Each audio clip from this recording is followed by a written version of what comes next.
ቲክቶክ ክሬቲቭ አዋርድን በተመለከተ አንዳንድ ጓደኞቼ በውስጥ ሀዘናችሁን ገልጻችሁልኛል። ምን ነው ሰለሞን ይሄን ሁሉ ቁም ነገር እያካፈልከን አልታጨህም አላችሁኝ። ብታጭ ደስ ይለኝ ነበር። መታጨት መቼም ደስ የማይለው ሰው የለም። ብታጭ ደስ ይለኝ ነበር።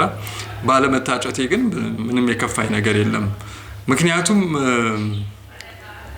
እኛ የምንረካው ብዙ ጊዜ ትክክለኛ መረጃ ለማህበረሰቡ አቀረብኩኝ አላቀረብኩኝ፣ በዚህ ሂደት ደግሞ የኔ ክህሎት ጨመረ አልጨመረ የሚለው ጉዳይ እንጂ የሚያሳስበኝ በዚህ ሂደት እኔ ምን ያህል አገኘሁበት ምናምን የሚለው ጉዳይ አይደለም።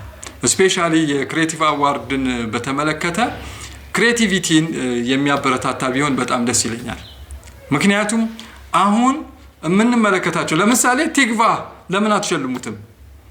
አሁን ብዙ መረጃ የሚያቀብሉ ልጆች ከቲግቫ ከቴሌግራም ቻናል ላይ የሚወስዱ ልጆች አሉ። ከጌጡ ተመስገን የሚወስዱ ልጆች አሉ። ከሌሎች የመረጃ ምንጮች የሚወስዱ ልጆች አሉ። አንዳንዶቹ ደግሞ ገገሞች ናቸው፣ ምንጭም አይጠቅሱም። መረጃዎች ባለቤት አላቸው።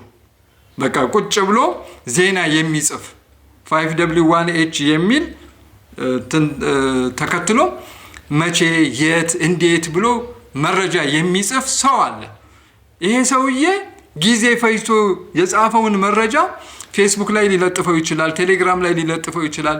ከዛ ላይ አፈፍ አድርገን ልክ እንደ ራሳችን አድርገን መረጃ መልቀቅ ይሄ ክሬቲቪቲ አይደለም። የኮፒራይት ጉዳይ መታየት መቻል አለበት። ስለዚህ ክሬቲቪቲን የምናበረታታ ከሆነ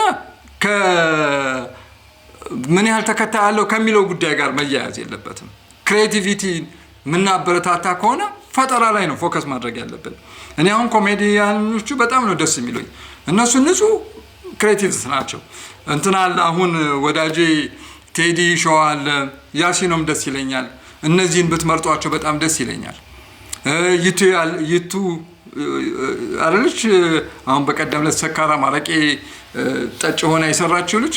እነዚህ በጣም እኔ ማደንቃቸው ልጆች ናቸው። እነዚህን አበረታቷቸው።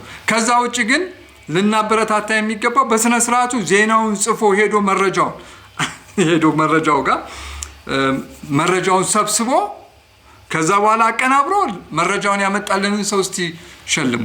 እንደዚህ የምታደርጉ ከሆነ በእርግጥ እናንተ ተጽዕኖ ፈጣሪዎች ናቸው። ጉዳይ ነው። በዚህ ጉዳይ ላይ የልጅ ማኛ ጥሩ ነገር ተናግራለች።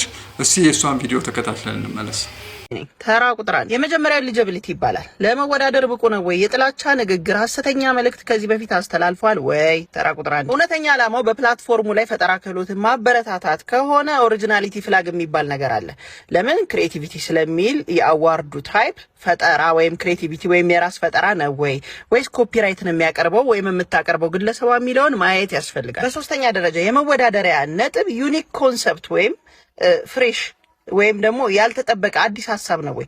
ቲክቶከር ወይም ቲክቶከሯ ቻሌንጂንግ ወይም ደግሞ አድካሚ የሰራው የሚለየው ስራስ ምንድነው የሚለው መታየት አለበት። ድካሙ መታየት አለበት። በአራተኛ ደረጃ እንደዚህ አይነት ስያሜ ያለው አዋርድ ኢሞሽናል ኢምፓክትን እንደ መለኪያ ማስገባት አለበት። ይሄ ማለት ታሪክ ነገራ ላይ እንዴት ናቸው the heart and the soul factor ይሉታል ነጮች እንግዲህ ሲያወዳድሩ ማለት ነው። ሶ የቪዲዮ መነሻው፣ መሐከሉ፣ መድረሻው በአጭር ደቂቃ ቪዲዮ ሐሳቡ ተጠናቆ ይገለጻል። ቪዲዮ ደስታን፣ ድንጋጤን፣ ጥርጣሬን ወይም ደግሞ መነቃቃትን አሊያም ሀዘኔታን ኢሞሽናል ኢምፓክት ያለው ቪዲዮ ነው ወይ? አምስተኛና ስድስተኛ መለኪያ የሚሆነው በአምስተኛ ደረጃ ስኪል ኤንድ ፖሊሽ ፋክተር ይባላል።